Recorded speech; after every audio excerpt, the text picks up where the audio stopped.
Well, I'm talking with Policy Reform Minister Chris Thomas, and the other week I did an interview with the head of Manx Gas, and he says he's talking to government. Of course, it's you that he's talking to as such, isn't it? Breath of fresh air, that man, I tell you. I mean, March 2018 he arrived on the island. I met him soon afterwards. He came to a couple of seminars I did at the Chamber of Commerce. Breath of fresh air. You know, focusing on the customer, focusing on poverty, focusing on even on the carbon neutral element of gas. And yeah, enjoyed those discussions, and they are continuing as he advised, and I can confirm his timetable. We are looking to have in place a new gas agreement starting from the 1st of January, which will mean we have to conclude negotiations much earlier. Just as we recommended to the Chief Minister, we put in place a professional negotiating team with political oversight from Cabinet Office, and I'm pleased to continue to be involved. You going to tell us how it's going? It's going very well. As he said, we're being professional about it. We've got our consultants. We need legal advice. We need regulatory advice. We need to make sure the next agreement works for the Manx consumer and works for Manx Gas, because basically we're politicians. We're here for the island. We're going to make sure we have gas for in places where it needs to be for as long as it needs to be there. I'm guessing you won't be touching the 9.99% that they can make a year. I mean, that's sort of their thing, well, no, right? One of our 9 recommendations and conclusions was 9.99% is too high, so that's definitely on the table. It's definitely on the table. And we publish both of our reports from our consultants. We publish their response to the reports from the consultants, and that's one of the things that's being considered.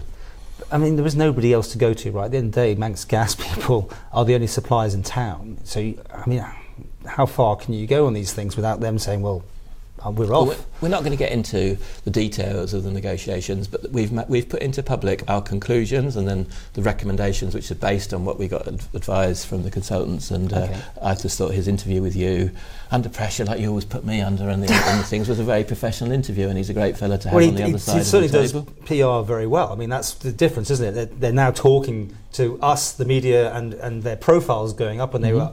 In fact, that interview was about how they help vulnerable customers. Exactly, and that's very, very important. And we're just about to conclude our work on adding in some actions on cold alongside hunger and homeless actions to our programme of government response to poverty. And we're talking about that as well, because that could be an important part of it. Can you talk about banding, do you think? Because this is where it all started, wasn't it? Yeah, well, at the moment, Manx Gas will revisit the banding. So if on an individual basis, if somebody goes and says, I want to go back to the situation before you put me in a banding charge, they'll talk to you and they'll make changes. So they are focused on customers. They are working with us professionally to agree a new arrangement.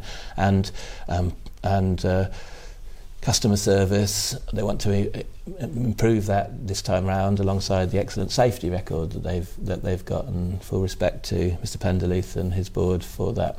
We had a mild winter, so in a sense it wasn't the big issue this year. Maybe for a lot of people they didn't see those big gas bills.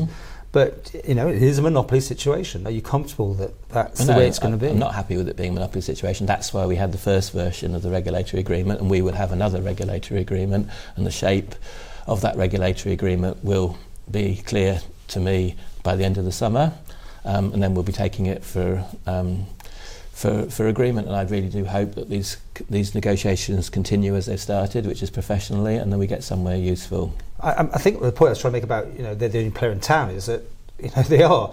You know, you have no second backup plan. You have to agree terms with them, and, you know, unless you're going to nationalise it, like, you know, I don't know if there's any mood for that sort of thing. Well, no, you are right, though, to raise the issue that the way we do Mr Penderleith raised this with you, he immediately put on the table in public the fact that he sees similarities between the gas situation and the MUA situation, supplying water, sewage and electricity.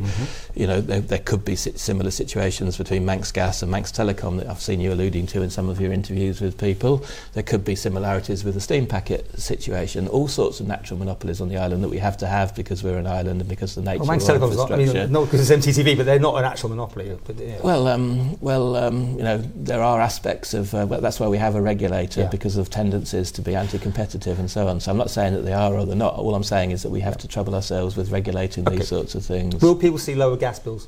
Yeah. Right. That was for politicians. So you caught me there. It's a yes. So this will come in the 1st of January.